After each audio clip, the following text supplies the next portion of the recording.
Built by horse players for horse players, AmWager is designed for speed, power, and ease of use. AmWager brings CAW-style tools to everyday horse players, including Dutching, ABC Ticket Maker, and Pro Percent, an advanced betting tool that lets you assign weighted percentages and build multiple structured wagers with a single click.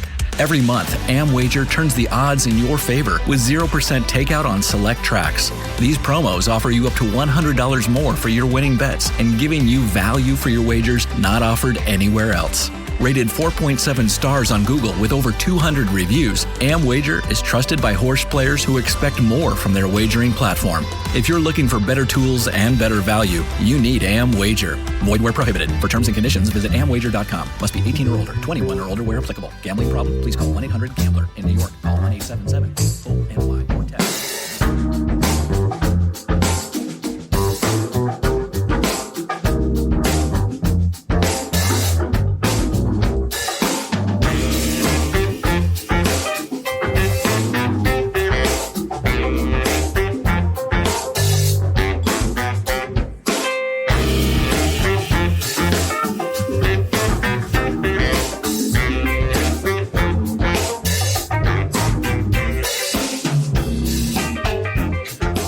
All right, before we get the pod started, I want to address the Marshall Gramm story.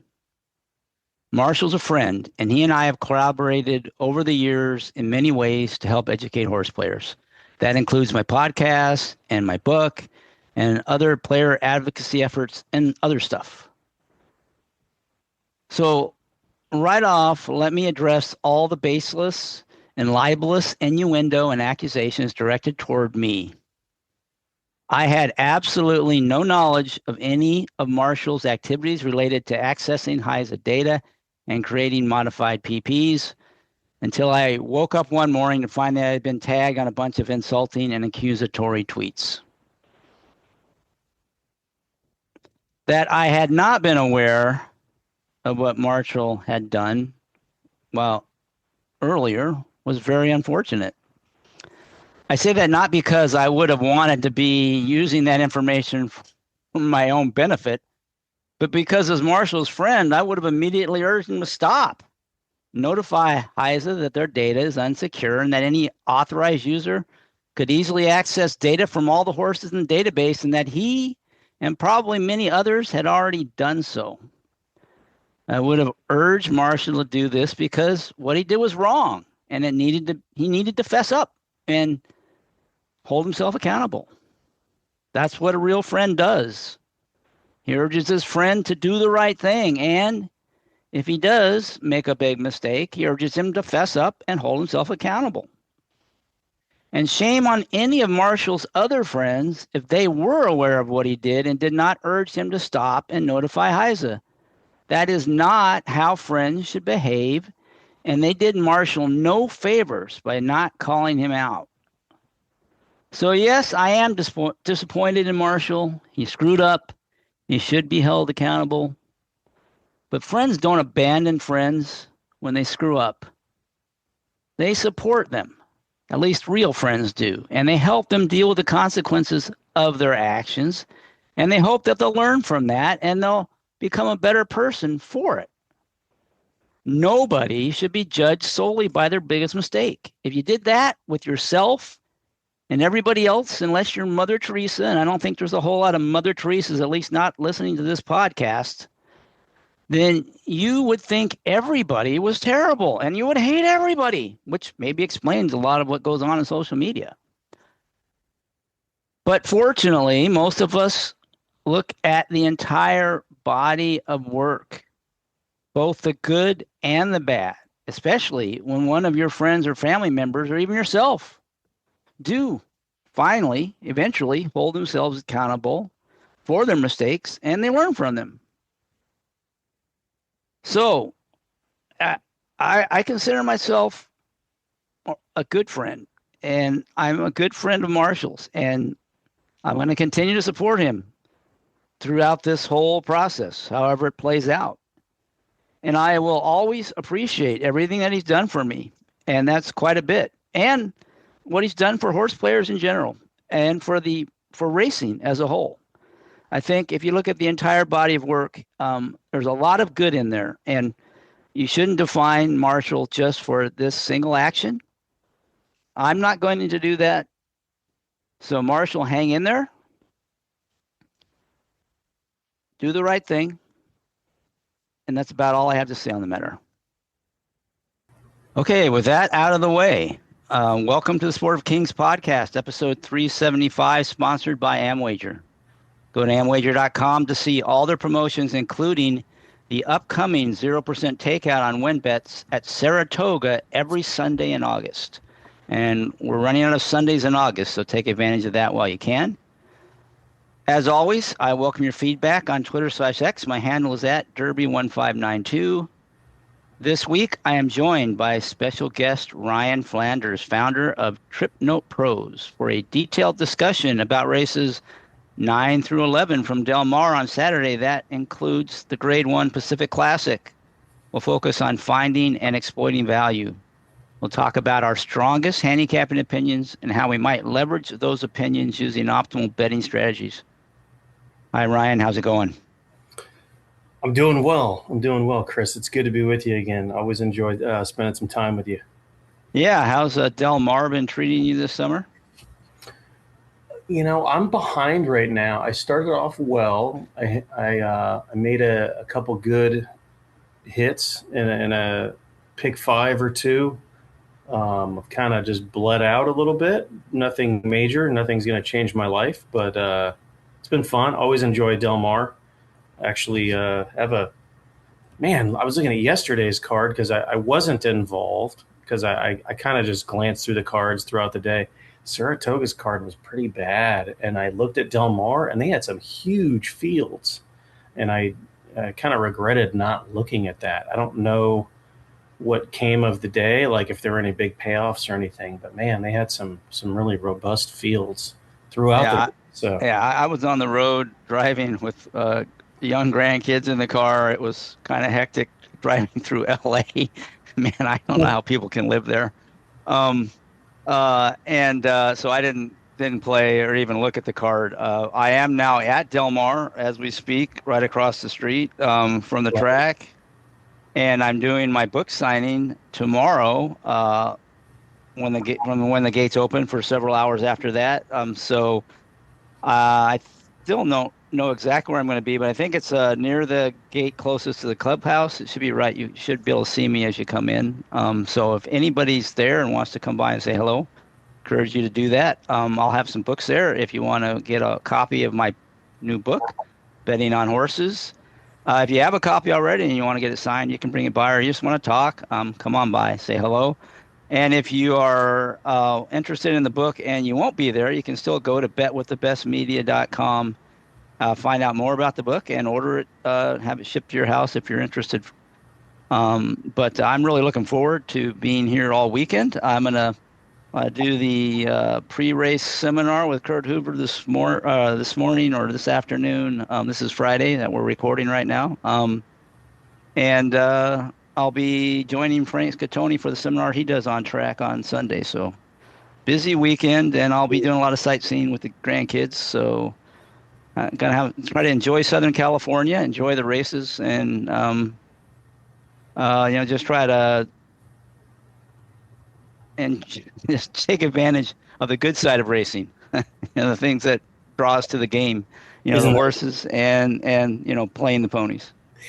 Yeah, you've got a couple sharp guys you're going to be spending time with. Kurt is an exceptional handicapper, as is Frank Scattoni. So it's always good to share opinions with guys like that because they can sometimes uncover some things that you haven't seen. So that'll be good.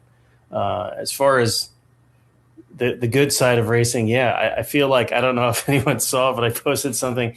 I said, here's me doing my work right now, and I have a funny video of a 20-second snippet of a guy mowing his lawn as a raging inferno ensues like 20 yards away, because that's just kind of how I feel. There's just so much going on, and I heard a funny joke a while back about how there was this cool new video game out, and you create this what's the word I'm looking for? It's not an emoji, but your profile picture, whatever that's called. Anyway, you create this guy and you head out into the world and you just fight with everybody, and you have this big war, and the video game is called Twitter.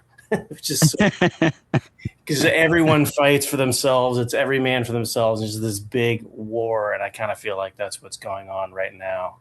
Yeah, there's a few things in that just tend to draw out the very worst in people, and social media is one of those things. And it tends to attract some of the worst people and brings out the worst in them. But even the good people, it tends to bring out the worst. So that's one thing. I'm going to try to spend less time on social media.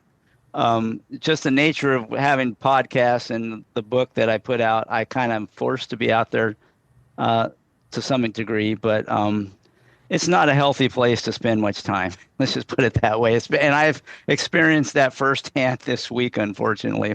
That's all. So I don't want to spend much more time on that topic. Well, I would like to chip in my 2 cents on this whole Heise / Marshall Gramm incident, if you can call it incident.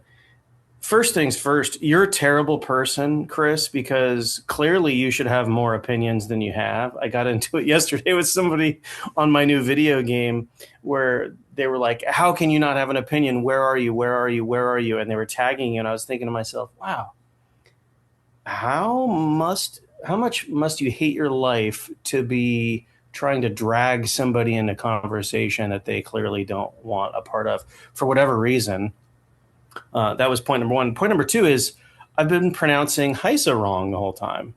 I listened to Lisa Lazarus, I believe, and she said Heise, and I've been saying Heise. So clearly I know less than nothing. So I learned that.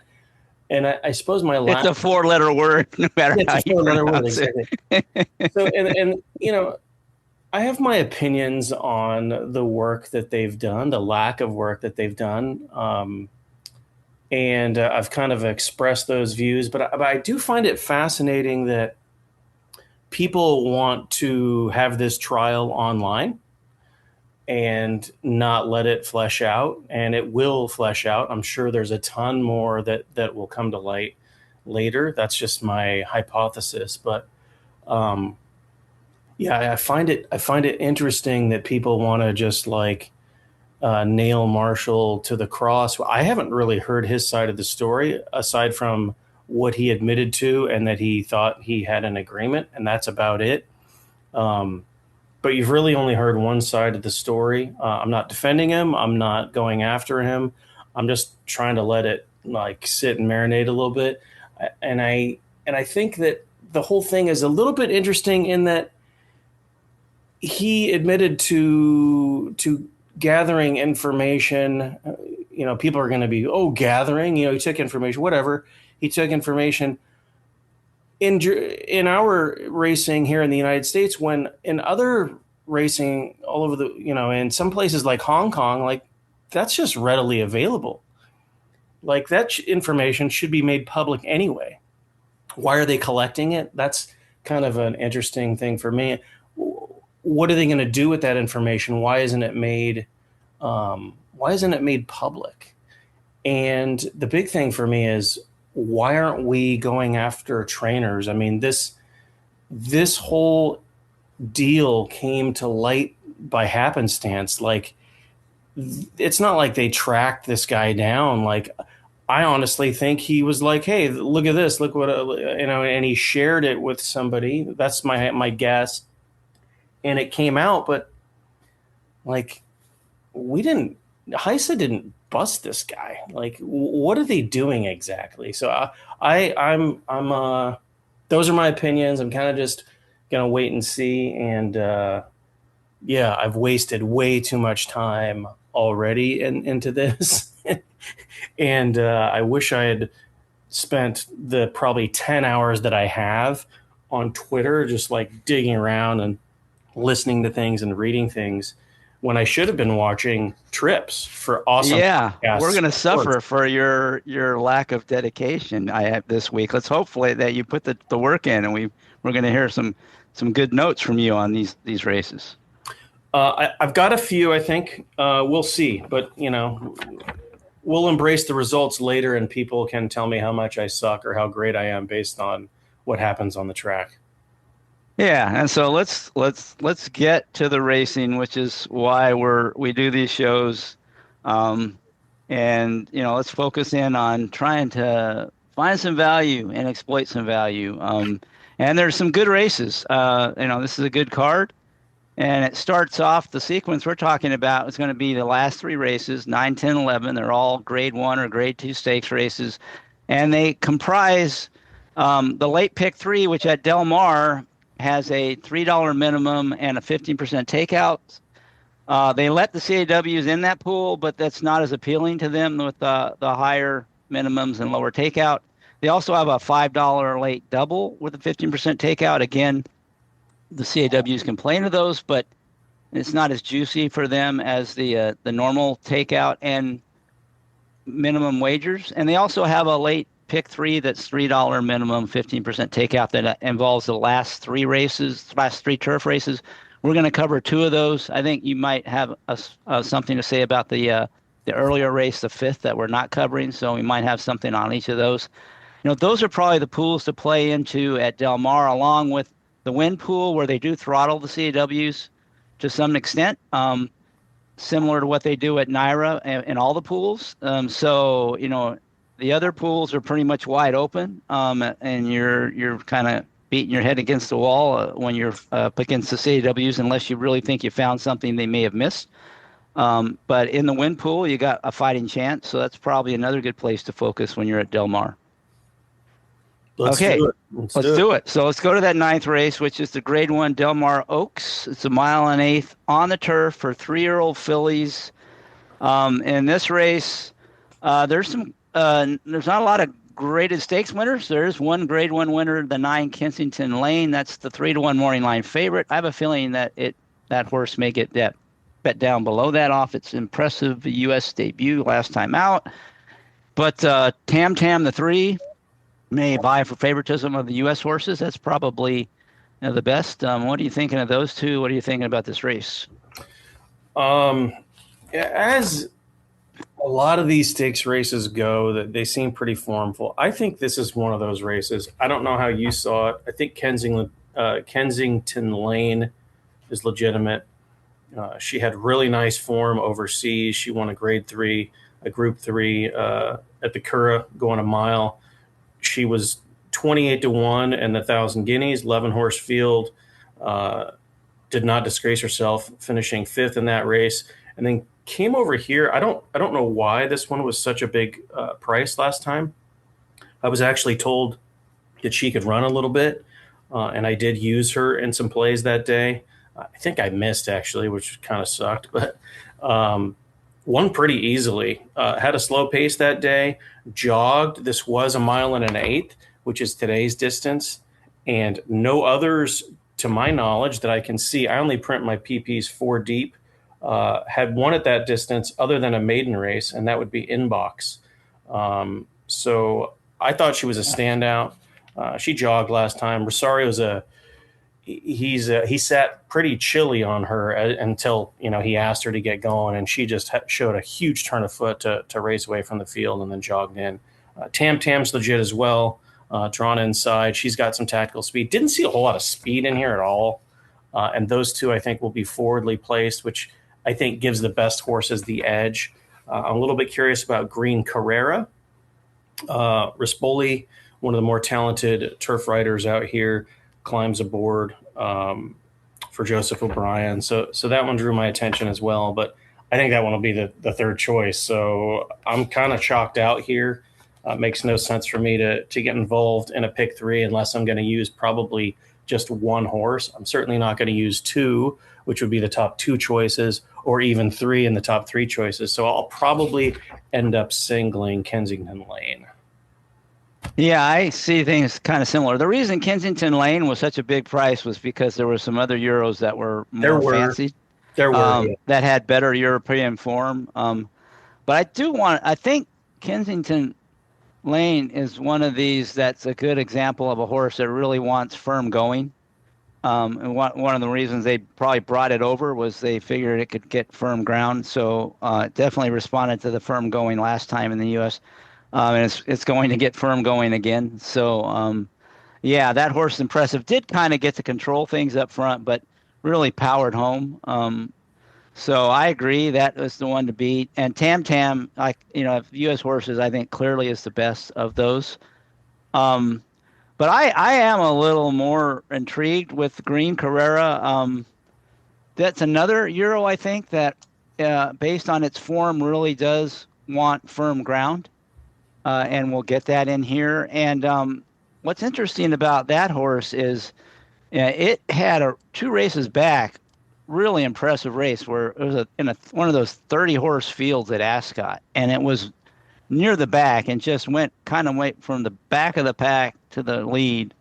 Really impressive finish, against 30 horses. I think it might have been a little bit aided. It was on the good side of the track, but it was way ahead of everybody else on the good side of the track. That race itself just tells me that this horse is capable of winning this race. It wasn't quite as sharp in the subsequent race against better horses, but it ran well there too. But that race 2 races back, and the fact I think it likes firm going, I think it's very dangerous in here. So it kind of depends on price. I have a feeling the morning line that Green Carrera is not going to be almost the same price as Kensington Lane. I think most people are going to see the race the same way that you do, and that Kensington Lane will get bet well down below 3-1. So for me, Green Carrera might be playable, but it just depends. I might be wrong about that too. And maybe the horse is, if they're similar odds, I don't see a lot of value there. But if they were to bet down Kensington Lane and maybe Tam Tam and Green Carrera floated up, I could get interested in that. But outside that, I'm kind of with you.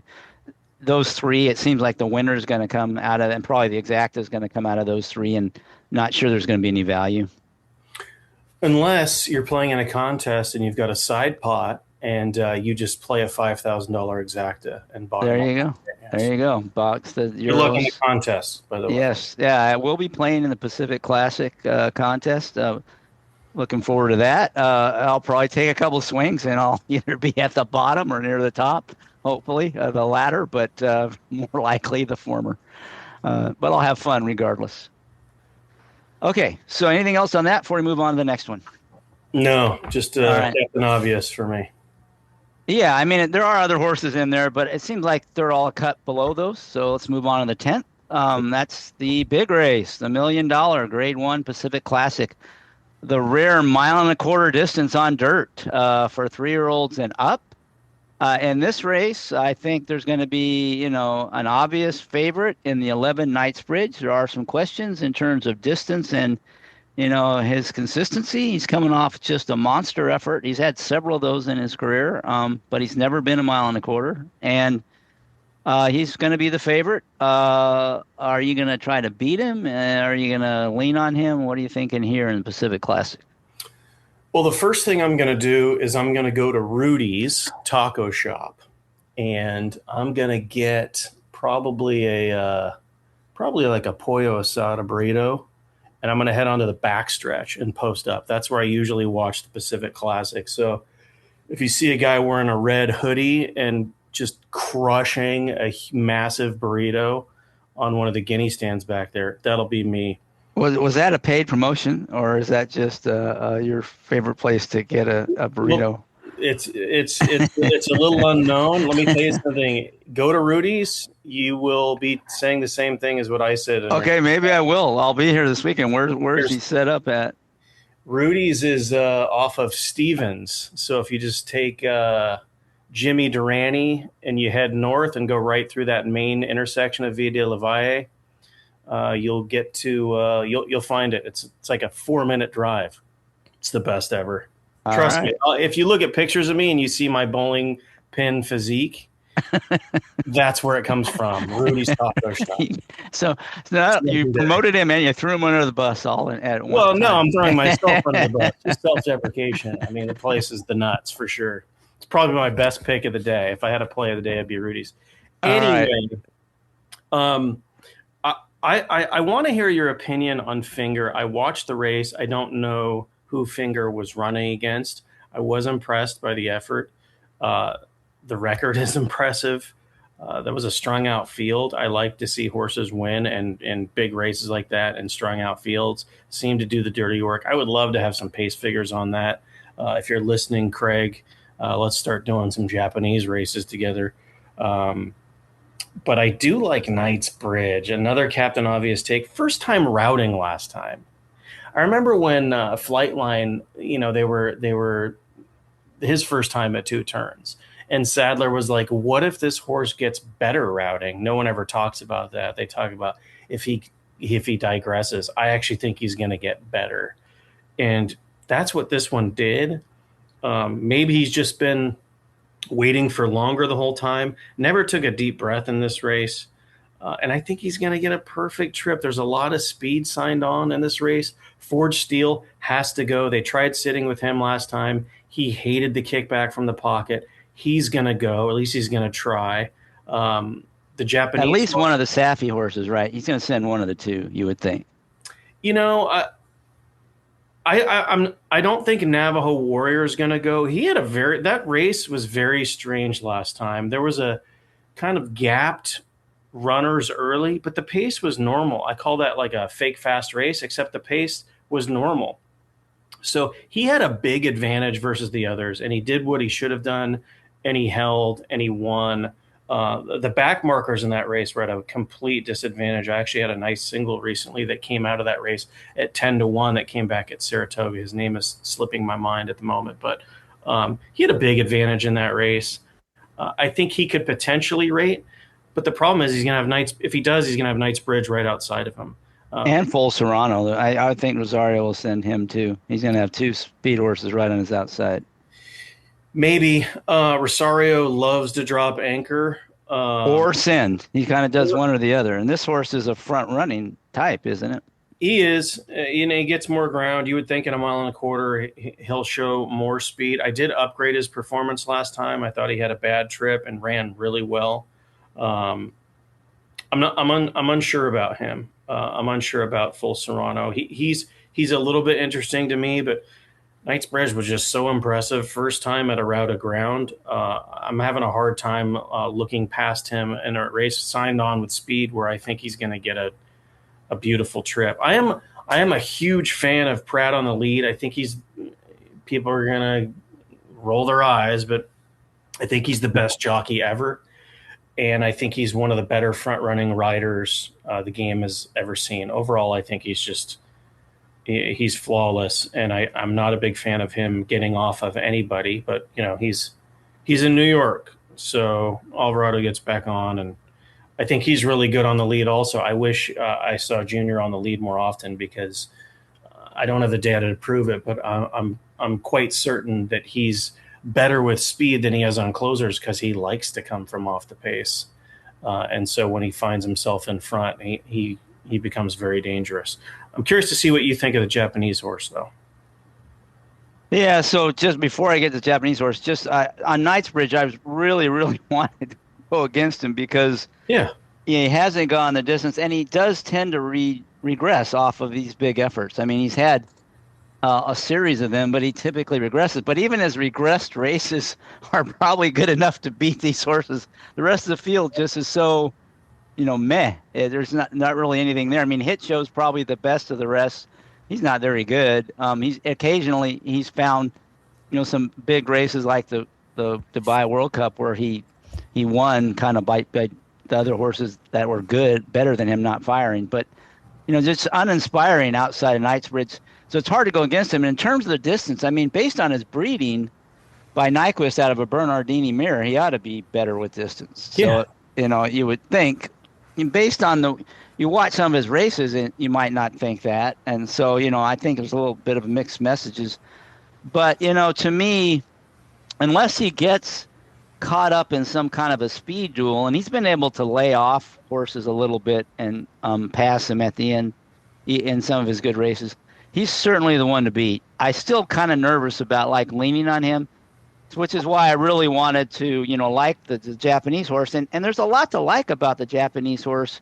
I think it's very talented, has upside. It's the only one I would be considered playing other than Knightsbridge just because I have such little regard for these U.S. horses. Yeah.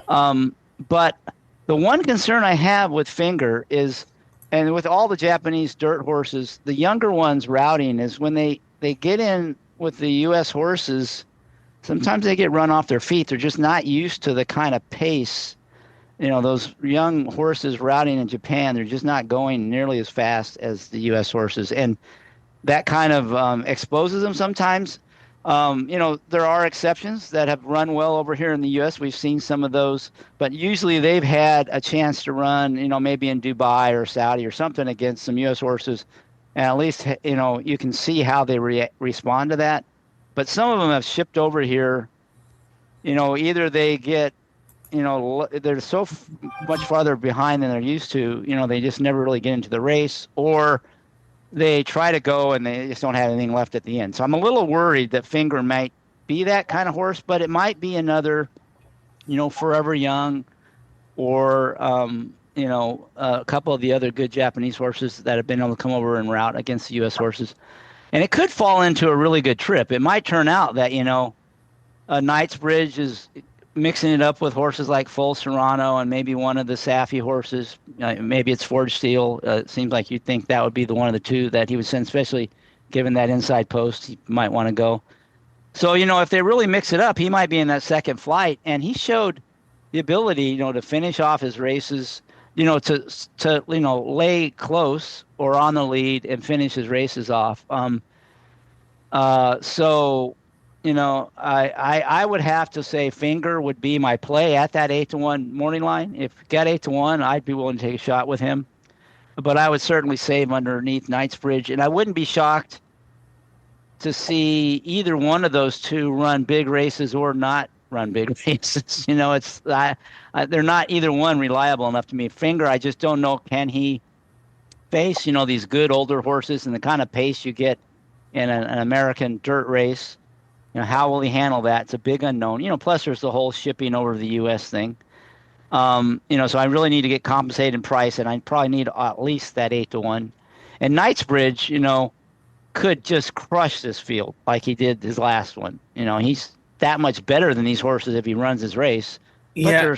there's questions, right? I don't think there are.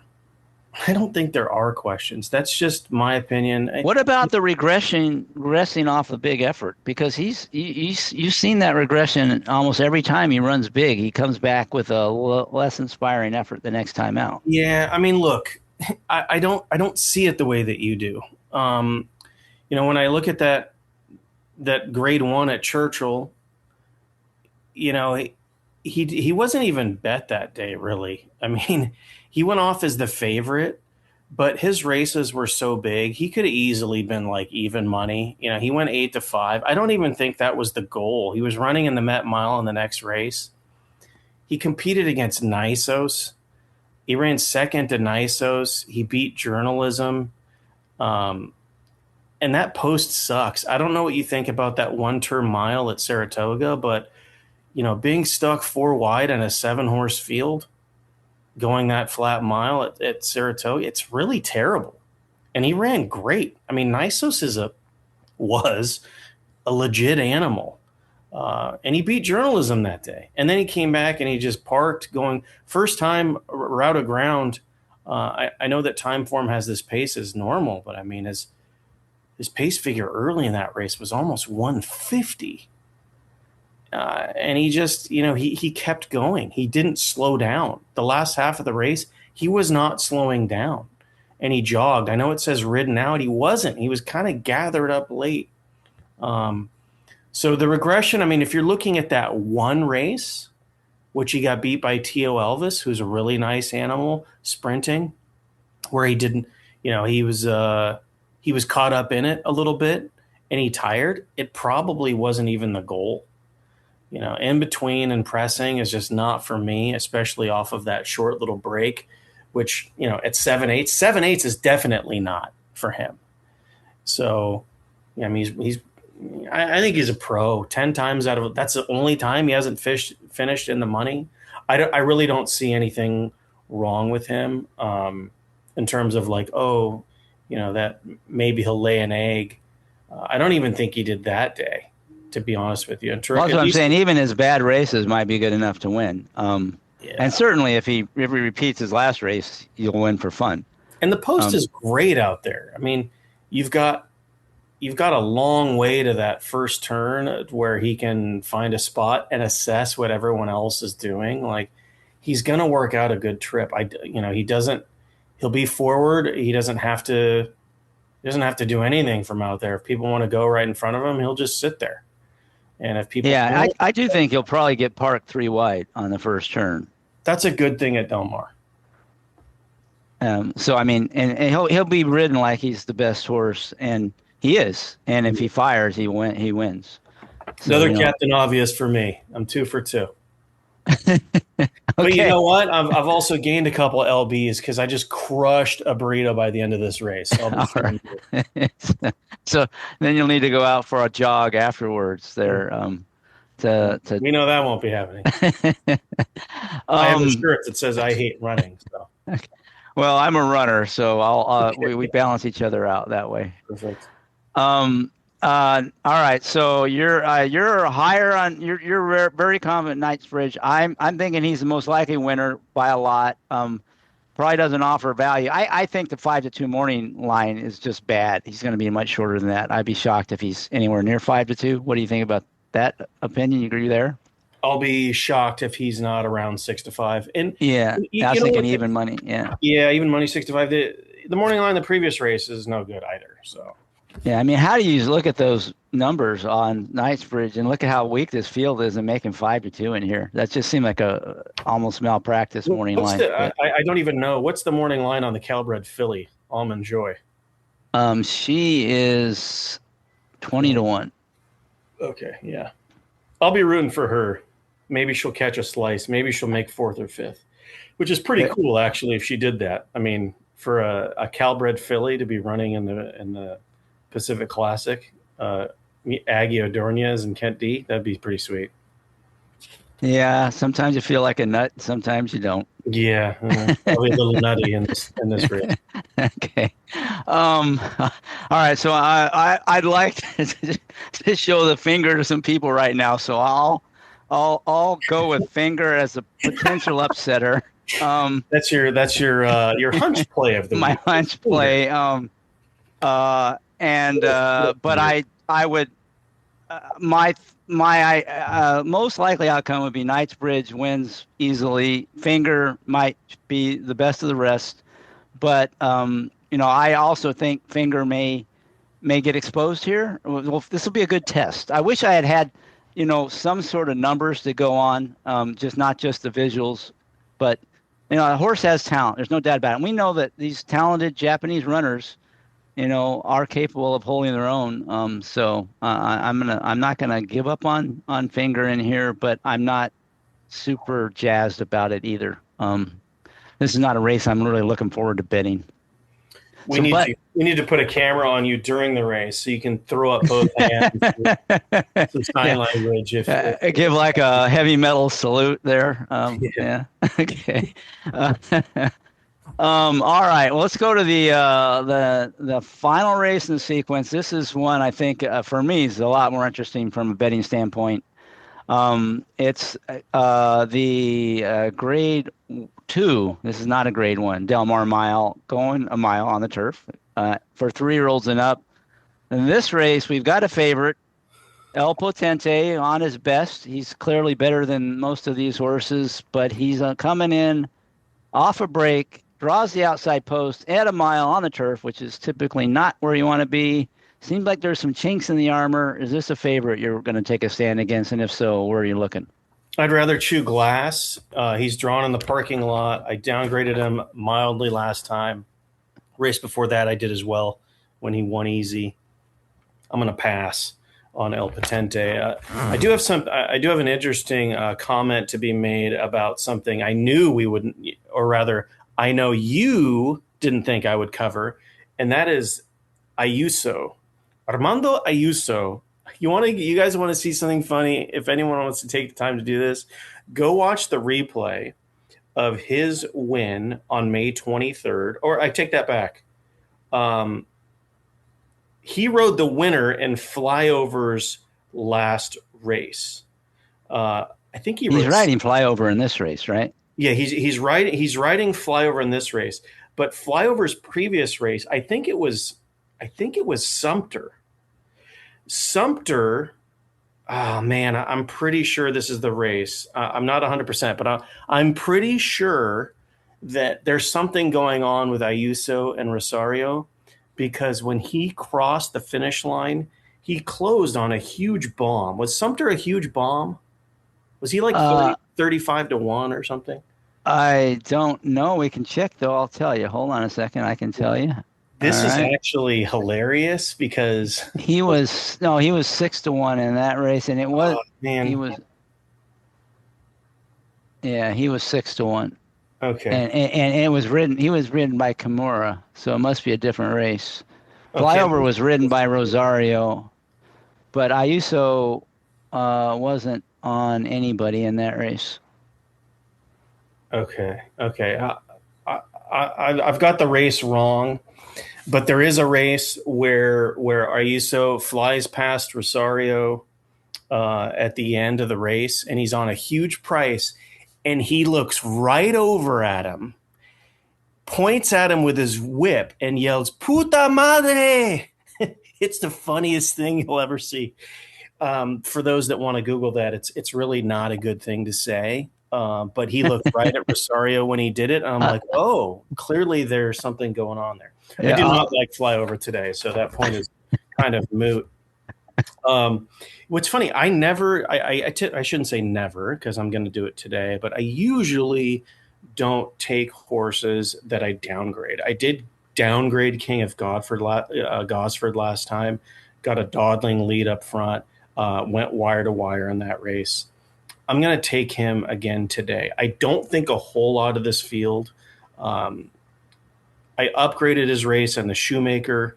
I thought he potentially should have won that race with Kimura up. That was 2 back, also at a flat mile. He's a true miler. He's run against some nice competition, and I think he's a sharp horse. Rispoli let him do his own thing last time, and he did go wire to wire. He's obviously he does just fine with a target. His race 3 back when he was beat by Almendares, he needed that race. He was 7 to 2 that day. He pulled a little bit. Sometimes horses get keyed up off those layoffs. He has an excuse that day. I believe he was best in the Shoemaker. He won last time. He did get a nice soft trip, but I do think he's sharp, and I think he's run against better competition. I don't know what the morning line is on him, but it's a pretty competitive field. So I think if you just come up with the winner in this race, it'll be valuable.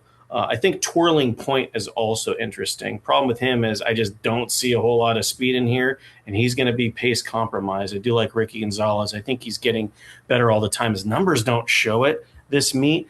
A lot of times that's just a Del Mar thing. I know he's younger, and maybe he's just like having too much fun. I don't know, but I do like him. Slow pace last time against King of Gosford and was really flying home. I thought he was best last time, but he's going to have to deal with that again. Coming from the clouds and drawn outside. So I had 9-11 in here. I'm a little bit interested. You're really good with these foreign horses. Let's see what you got coming from Brazil. Yeah, I'm definitely got some things to say about that horse. But there is one of the horses that have run at Del Mar. I thought you'd like it more than you haven't mentioned it. But I like the 5-horse Detain quite a bit. I thought his last. Well, first of all, the thing that I like the most about it on his PPs is that, he was only beaten 3/4 of a length in a Group 1 in France last year. So from a class standpoint, ability standpoint, that as a 3-year-old, this horse was very good. And now its last race, I was just really impressed with its last race. It was pretty good. I actually mildly downgraded the race just because the horse was covered up the whole time, saved every inch of the ground, but did it easily. I'm sure you saw that mid-race move that was just like. Yeah, he made that big blast on the backside, which is usually the kiss of death. But then then he was in traffic the whole way around. And then when he finally had opening, he just took off, Well, but he relaxed doing it, right? So a lot of times you get those horses, that mid-race move, a lot of times is from horses that are like, okay, I give up. Let's just do what you want. and they make that big move, and it ends up not panning out. This horse was rating fine and just cruised past everybody. And actually, I was touting the skills of Ricky in that race. I'm pretty sure Ricky's the one that was off the rail that allowed JJ up the wood down the backstretch that gave him that spot. And he was so relaxed in doing it. Now can be good or bad. Like, to me, in terms of the trip, it was good because he was push button. Like, he didn't use a whole lot to get there, and he didn't like have to slam on the brakes to sit the pocket, which he ended up doing. But I agree, he was impressive. Not sure how good those horses are, but you point out the European form, which I'll be quite honest with you, I wasn't really looking at. I just looked at that last race. And JJ had another option in here. He could have rode, I'm sure he had first call on the Mullins if he wanted the 3-horse, or Tislas, or however you pronounce that. So he did land here, so that's always a good thing. Yeah, I just thought he was really impressive. I mean, usually horses that expend energy early don't have that kind of energy late. And I know the horse is good, not off of that race, off of its prior form in Europe, where that running, getting beat 3/4 of a length in a Group 1, that's better than any of these horses have ever done. Okay, fine. You sold me. I'm going to add the 5. All right. So the other horse I do like, though, is the Brazilian horse. This horse is really interesting. It has had the worst trips you can imagine in all of its recent starts. The riders there, they wanted to grab him every race, and he fought it every time. And he would like get strangled back, and they'd be in between horses climbing through like the first mile of a 1.5-mile race. I mean, it was like there's no way he has anything left. But then at the end of the races, he just would take off and destroy the field. Now he's probably not beaten a whole lot, but his trips were just like nightmarish trips, and he would still win impressively.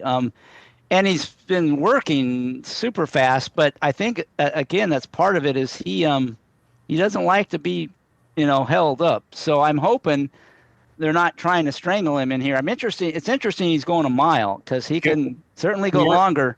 Yeah, but he's got fast works, and he's got a very aggressive rider. And he's got a lot of natural speed that they've never let him show in races. And I guess because they were worried that he wouldn't get a 1.5 miles.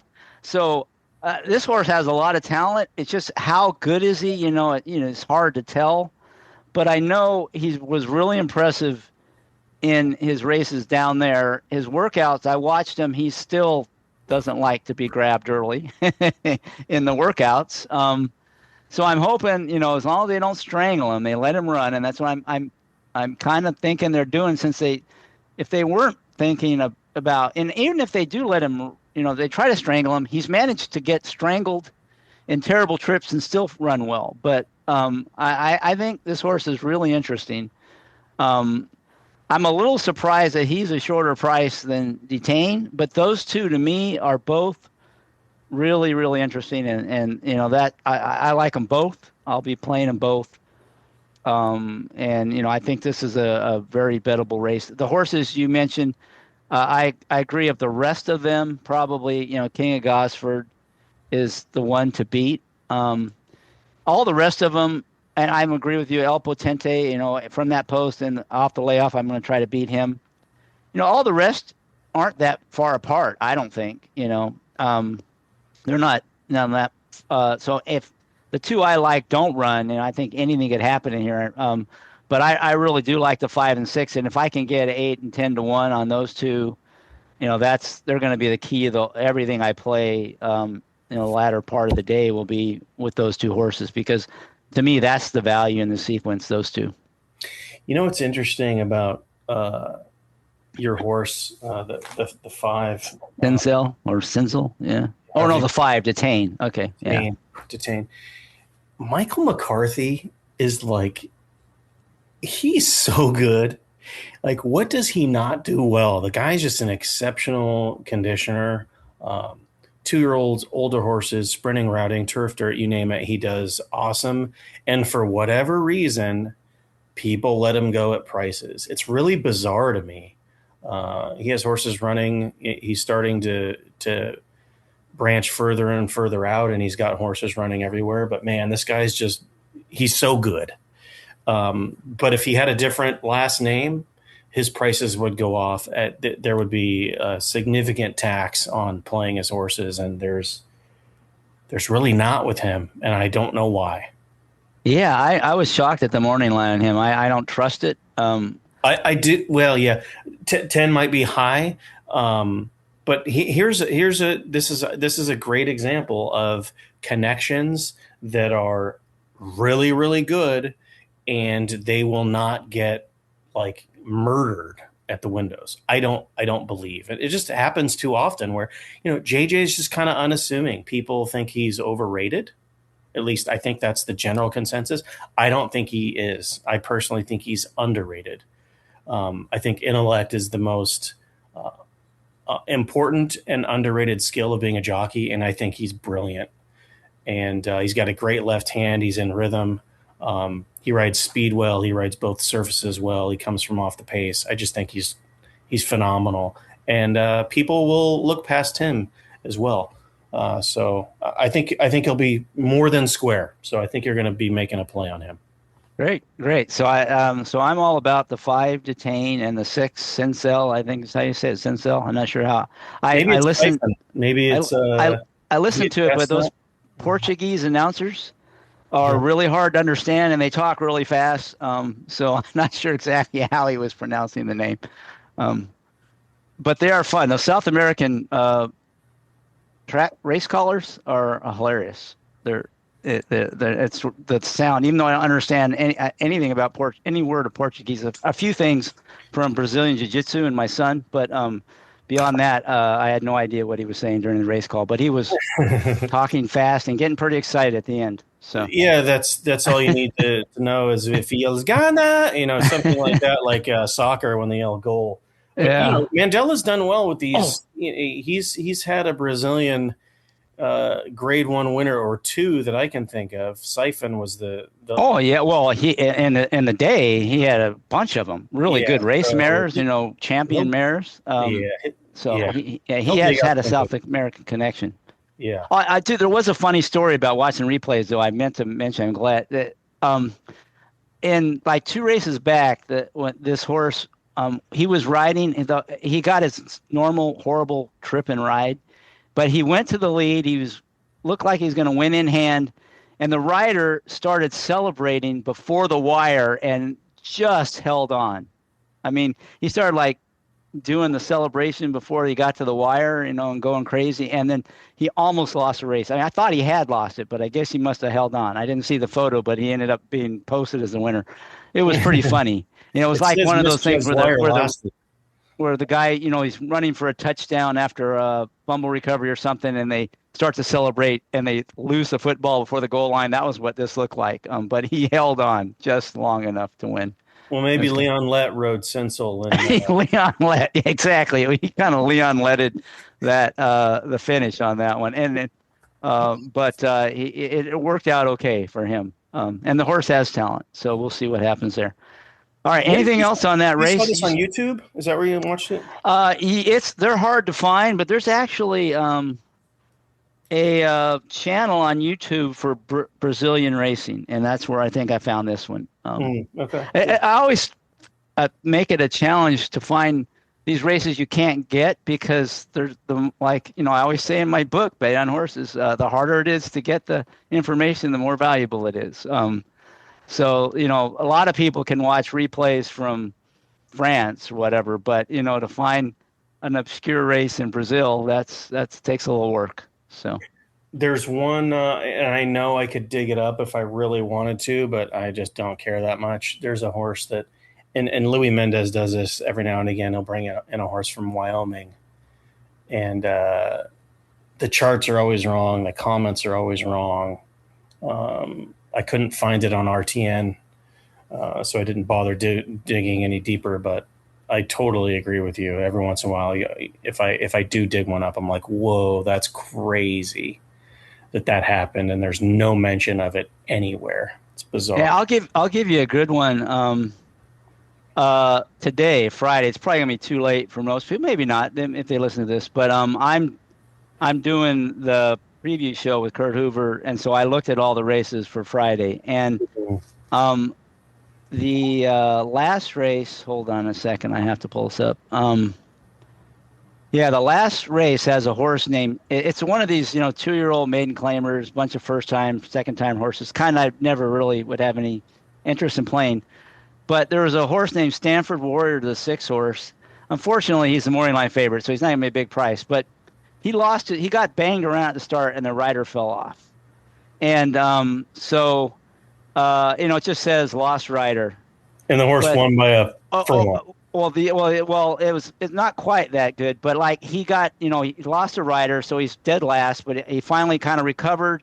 And as soon as he kind of got himself gathered, he just took off and blasted to the front. So like in a couple furlongs, he went from way back to the lead.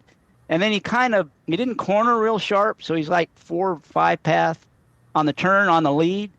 But he opens up a little on the stretch, and then another horse comes at him on the inside and looks like he's going to go right by, and then outside of him, and he battles back at the wire. And I think there was no photo or anything, but I think he still didn't win. But he showed the will to run and the ability. He had a lot of speed, and he showed the grit. He showed he wanted to win, and just it was a great race. And now he's dropped into a maiden claimer. He ought to be 2 to 5 in here, but. In the PPs, a lot of people are going to see that, and he's going to get bet. I'm not saying it's a secret, but a lot of people are just going to see that lost rider and not know this horse, ran a huge race in his debut where nothing went his way. It was all on his own, literally. Anyway, Stanford Warrior really is, a great trip play. And I've had these before. I've talked about on the pod where these horses, whenever I see lost rider, I get excited because I want to go see what did the horse do, especially if it's a young horse. What did it do when it lost its rider? Did it just stop running? Did it just kind of follow the pack, or did it want to win? And this horse wanted to win, and it showed a lot of speed. Now, of course, with the weight off, there's a big advantage, but given what he spotted early and the wide trip, just a lot to like about that horse. So I think there's some talent in that horse. I was surprised they dropped him back in for a tag, but my guess is they probably were just using that as a prep, and they were planning to run him for a tag second time out. But the secret's out on him now for anybody that watched the replay. So anyway, I just throw that. That's my spot play. It's the Friday, the 8th race at Del Mar, the 6-horse Stanford Warrior. Again, you're not going to get a big price on him, but he definitely showed a lot and on debut that doesn't show up in the PPs. Well, you're sitting with a sharp guy up there in Kurt Hoover, and he loves to watch replays and does a lot of work. So he'll probably be on top of that, huh? Yeah, he's. It's funny how often we lined up because we saw similar information. So do you have a spot play? I think you were mentioning you had some other horse you wanted to mention earlier in the card on Saturday. Well, I did look at that other stakes race, the turf race. That's part of that turf pick 3, the 5th race. Five furlongs sprint. It's 5 furlongs. I do think Monster's interesting. I don't know what the morning line is, but 15 to 1. Yeah, so I'm assuming it's got to be big, but there's no real legit speed in here, and speed is as a huge advantage in these 5 furlong sprints. The better horses are deep closers in this race. So they're going to have to work something out. And, yeah, he could back into the field. I get it. But he really showed a big turn of foot after carving out very fast fractions at Saratoga. He was 24 to 1 that day. This guy, D'Angelo, he can put him over. And he's really good in these 5. I love him at 5 furlongs, too. I've cashed some big wagers with him. At this distance and surface, and I think they tried to put one over, and they had it. I mean, he cleared. He was ridden with confidence, and when Zayas asked him to go, he exploded away from the pack and just got late. He backed into the field, but if he can run that race again, there's a good chance he gets to the wire first, cutting back that 16th of a mile. So Jaramillo's a good speed jockey.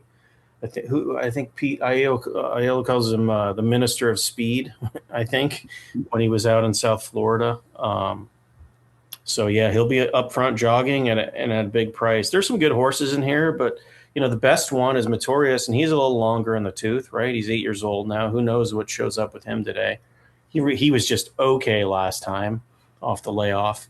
He did win this race last year via DQ with a ton of trouble, and he was best by a pole. But like I said, he's 8. And he's going to have to be coming from the clouds in a race that I don't think has a whole lot of pace. So he's worth the play for me. I do think Man of Rose is interesting also, who I think will be stalking. I'm not a big fan of stalking on turf, but at least it's 5 furlongs. And if Monster doesn't show up and this one improves with turf, I think could potentially run him down. He's got to be a big number also, I would think, isn't he? He's 5-1 on the morning line. Okay, I'll stick with the 15 on Monster then. Yeah, I've touted Monster before on the pod. He's got a lot of natural speed, and 5 furlongs. And although at Del Mar, usually 5 furlongs doesn't play as quite as speed favoring as like Gulfstream would. Gulfstream, yeah. Well, Gulfstream is a different animal completely. Yeah. I think that's the outlier. I think this one it's fair, but loose speed is good anywhere at this distance, and I just don't see anything in here that can go with him early. And actually, this running line to me, his last race is a tip off for me because he measured his lead, and I think that's what he needs. They've just kind of let him roll early before in other races. His race 2 back, he was clear 2. Race 3 back, he was clear 3. Race for that 2.5. He measured his lead last time, and I think it's because they were just going so fast. But man, he really ran away from that measured lead in the stretch, which I'd like to see. So anyway, we'll see what happens. 15-1's more than enough. Yeah, I agree. He's there's a lot to like about him, and that.